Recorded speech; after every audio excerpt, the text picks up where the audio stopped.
Meus irmãos, a paz do Senhor, para mim é um grande prazer estar aqui mais uma vez com os irmãos. A nossa finalidade aqui é compartilhar um pouco a palavra do Senhor nosso Deus e a nossa tão amada editora CPAD para esse quarto trimestre do ano de 2024 preparou para falarmos sobre as promessas de Deus. E hoje chegamos aqui na lição de número 4, onde nós vamos falar sobre promessa e obediência, um assunto extremamente relevante para cada um de nós cristãos que cremos em Cristo de todo o coração.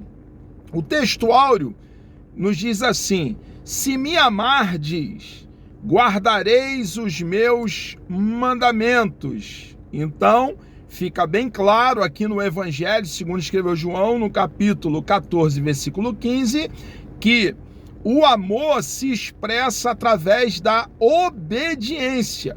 Quando nós amamos, queremos agradar o ser amado diariamente, através da obediência. Vai ficar bem claro para nós que não há como amar sem atitude, sem ação, sem agir. Nós que amamos o nosso Deus, precisamos diariamente manifestar esse amor por intermédio das nossas ações, das nossas atitudes, com o coração cheio de gratidão por tudo aquilo que o nosso Deus fez por nós lá naquela pequena colina chamada Gólgota, lugar da caveira, no Calvário, provendo para cada um de nós que cremos em Cristo de todo o coração eterna redenção. Precisamos estar arraigado e fundamentado em Cristo até o término da nossa carreira. E enquanto estivermos aqui, consciente que aqui estamos em peregrinação no planeta Terra, em terra estranha, porque pertencemos a uma cidade cujo arquiteto e construtor foi o nosso bendito e precioso Deus, precisamos, irmãos, cumprir a nossa missão e pregar as boas novas de salvação, a boa notícia, o plano bendito de salvação, com clareza é a nossa missão. Pesa sobre nós o anunciar o Evangelho, consciente que o Evangelho é o poder de Deus para a salvação de todo aquele que crê.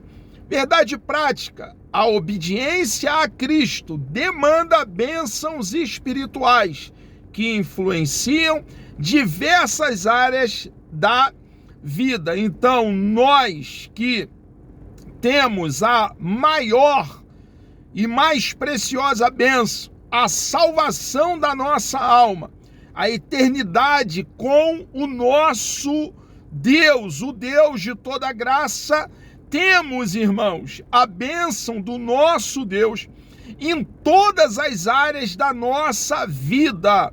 Nós já mudamos radicalmente o dia que abraçamos a causa do cristianismo, porque a partir da regeneração, do ato do novo nascimento, nós temos uma cosmovisão completamente, radicalmente, totalmente diferente da que tínhamos em nossa vida pregressa. Hoje vivemos em novidade de vida e temos prazer em agradar aquele que nos redimiu, que nos resgatou, que proveu para nós vida eterna, o nosso Senhor e Salvador Jesus Cristo.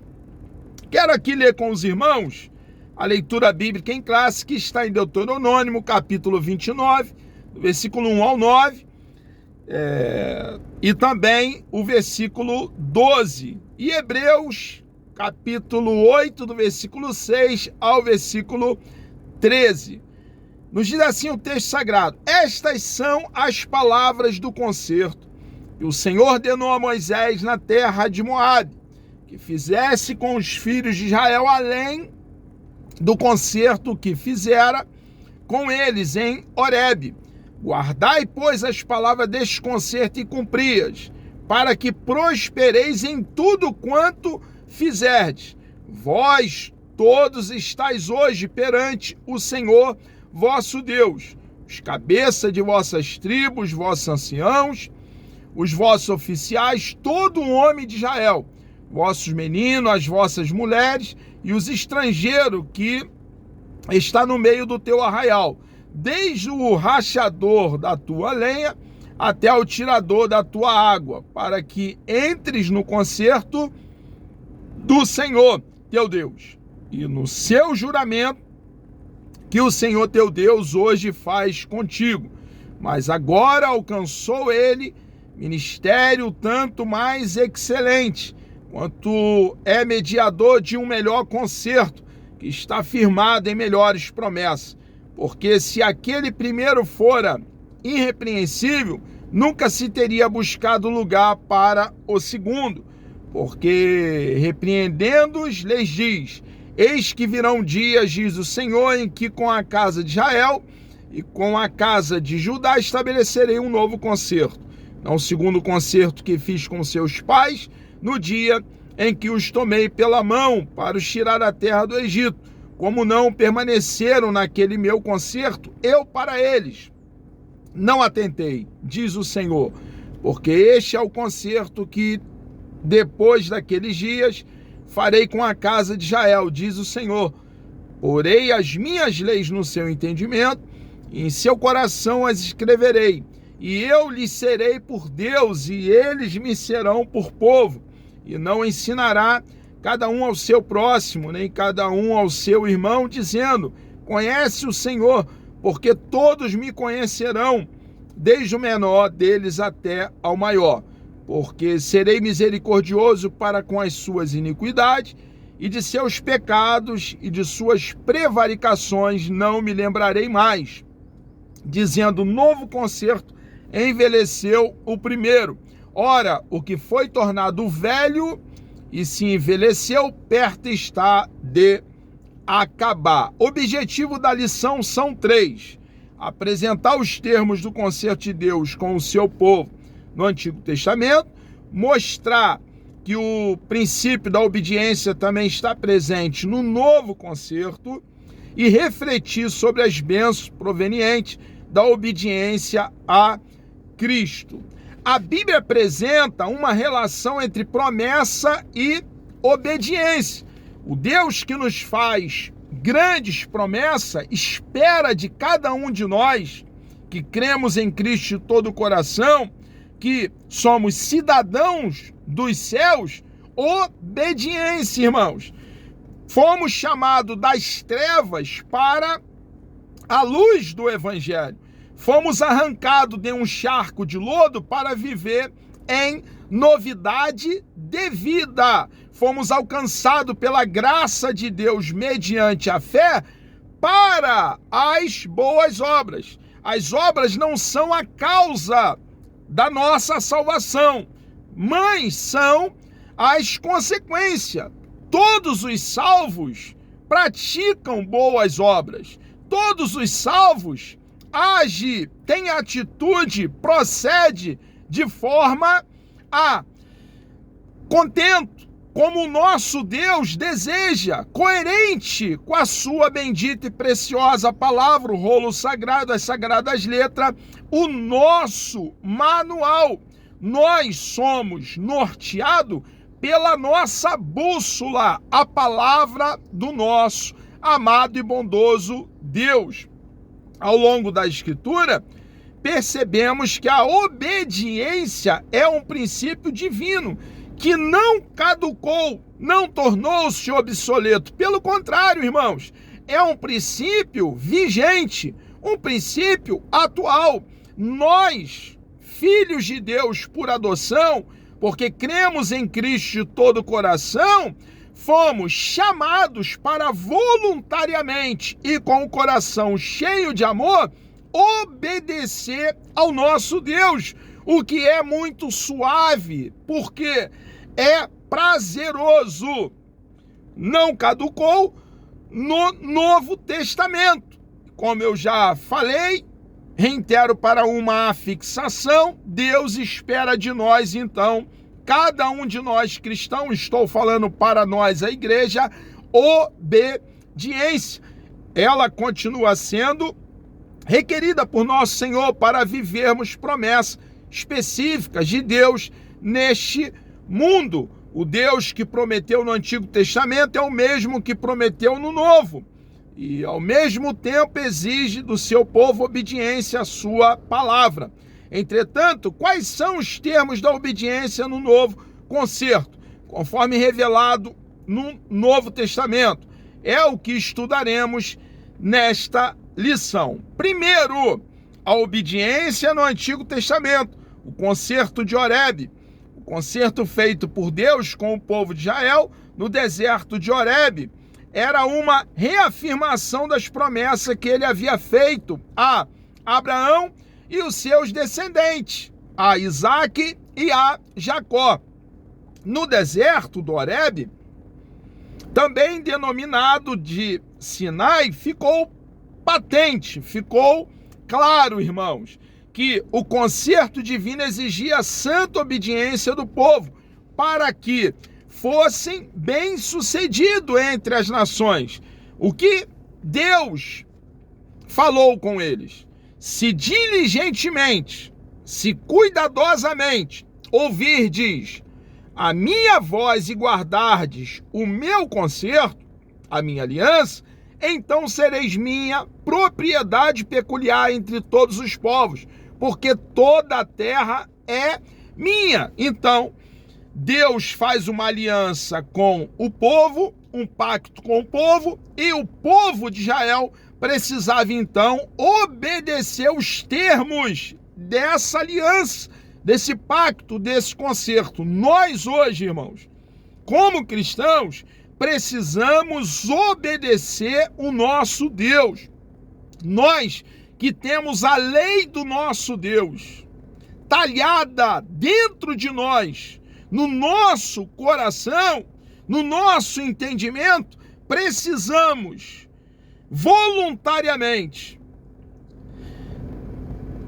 obedecer a sua bendita e preciosa palavra. Observe, irmãos, que a salvação da nossa alma está garantida no nosso Senhor e Salvador Jesus Cristo.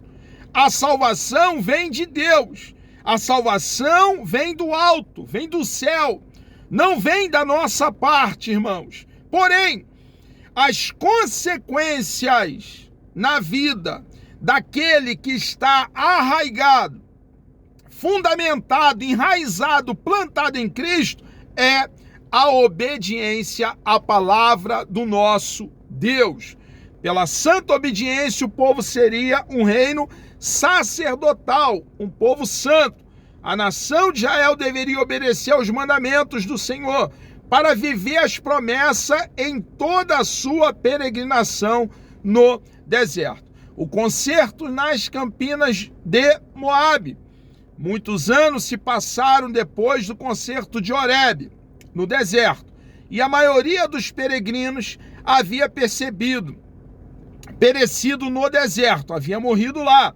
Então Moisés reuniu novamente o povo, agora nas campinas de Moabe, pois uma nova geração estava prestes a entrar na terra prometida. Lembremos que aquela primeira geração, devido à desobediência de 10 espias dos 12 que foram enviados, claro, exceto Josué e Calebe, devido à desobediência dos 10 que eram príncipes que se viam como gafanhoto, influenciaram, fizeram o povo desmaiar na incredulidade, e de 20 anos para cima, toda aquela primeira geração caiu no deserto. Era o juízo de Deus sobre os incrédulos, aqueles que não creram nas promessas que Deus fizera.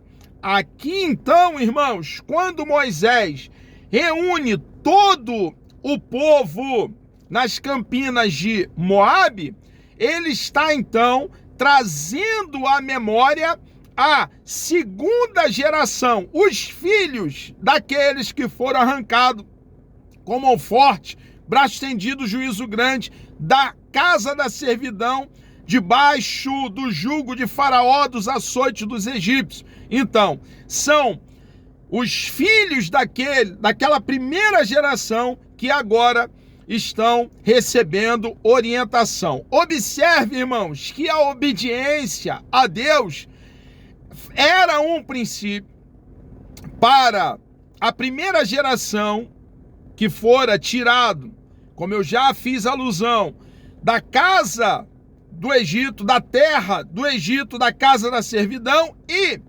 permanecia, irmãos, esse mesmo princípio para a segunda geração, o princípio da obediência. E a obediência está para cada um de nós hoje, no contexto odierno, nos dias atuais, no século 21.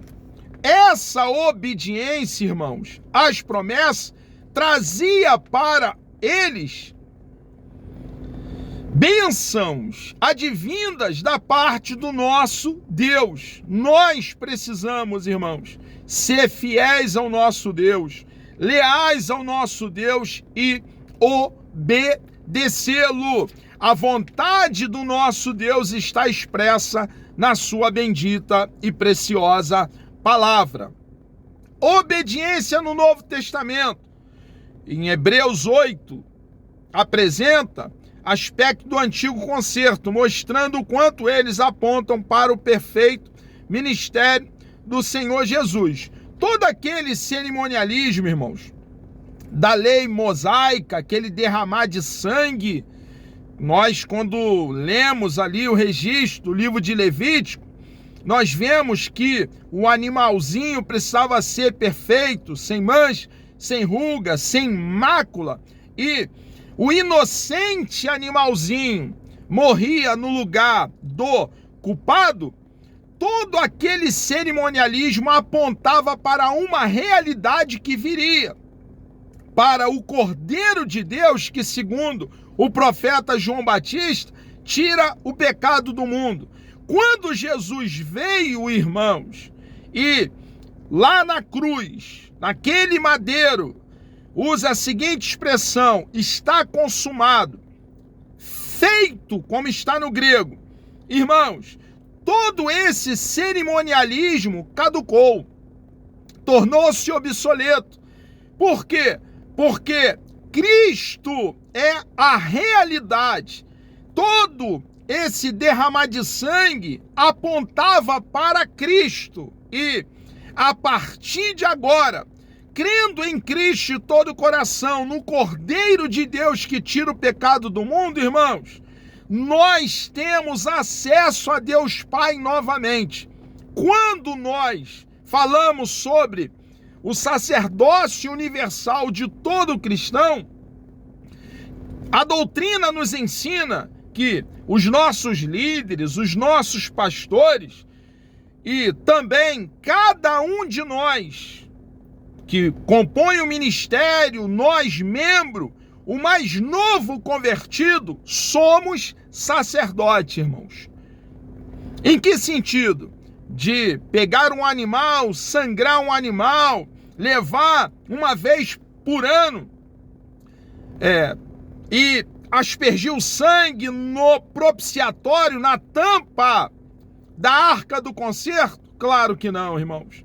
Todos nós, não só os nossos líderes, mas também os nossos líderes, todo cristão, os membros da igreja, todos que creem em Cristo, somos sacerdotes no sentido de termos livre acesso ao Santo dos Santos, à presença do nosso Deus. E quem nos garantiu esse acesso com ousadia, entrarmos na presença do nosso Deus e estarmos lá na presença do nosso Deus, foi o nosso Senhor e Salvador Jesus Cristo, quando derramou o seu sangue precioso e satisfez a justiça do nosso Deus. Então, irmãos, em Cristo nós temos acesso a Deus Pai. Deus estava em Cristo, reconciliando consigo o mundo, quando nós cremos nele de todo o coração. Nós que estávamos longe de Deus, nós que éramos inimigos de Deus, irmãos, somos justificados. Quando cremos em Cristo de todo o coração, a justiça de Cristo nos é imputada. E só tendo a justiça de Cristo imputada, desfrutamos de paz com Deus, irmãos. Nós que estávamos em inimizade com Deus, distante de Deus, longe de Deus, pelo sangue da nova aliança, pelo sangue de nosso Senhor e Salvador Jesus Cristo, o eterno Filho de Deus, a segunda pessoa da Santíssima Trindade, o sangue que fala mais alto que o sangue de Abel. Agora estamos em Deus, irmãos, estamos perto de Deus, andamos com Deus, desfrutamos de intimidade com Deus. Grande foi a obra realizada pelo nosso Senhor e Salvador Jesus Cristo, e com o coração cheio de gratidão e amor, vivemos para agradá-lo, vivemos em novidade de vida, obedecendo de forma voluntária a sua bendita e preciosa palavra. Nesta lição, estudamos a respeito da obediência como relacionamento com Deus, tanto na perspectiva do Antigo Testamento quanto do Novo. Vimos que, a despeito do novo pacto ter superado o antigo, o princípio da obediência a Deus e a sua palavra permanece o mesmo.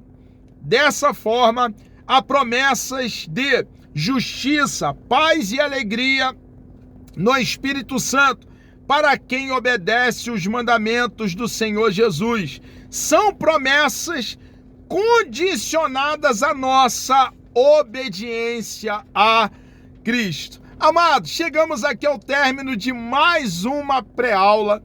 Que Deus vos abençoe. Deus me dando vida até lá, querendo o bom Deus. Na próxima pré-aula, na de número 5, falaremos sobre a promessa de salvação. Vamos orar? Deus bendito, nós louvamos e engrandecemos o teu santo e precioso nome. Obrigado por essa oportunidade de livremente, ó Pai, compartilhar da tua palavra de forma genuína e com temor no coração. Obrigado, meu Deus, pela liberdade que temos em nosso país de falar do plano de salvação elaborado pelo Senhor e colocado pelo Senhor em execução. Peço uma bênção especial sobre cada um, ó Pai, que estarão participando dessa pré-aula. Te louvo, ó Deus, por essa oportunidade e lhe agradeço por tudo, certo da vitória, em nome de Jesus.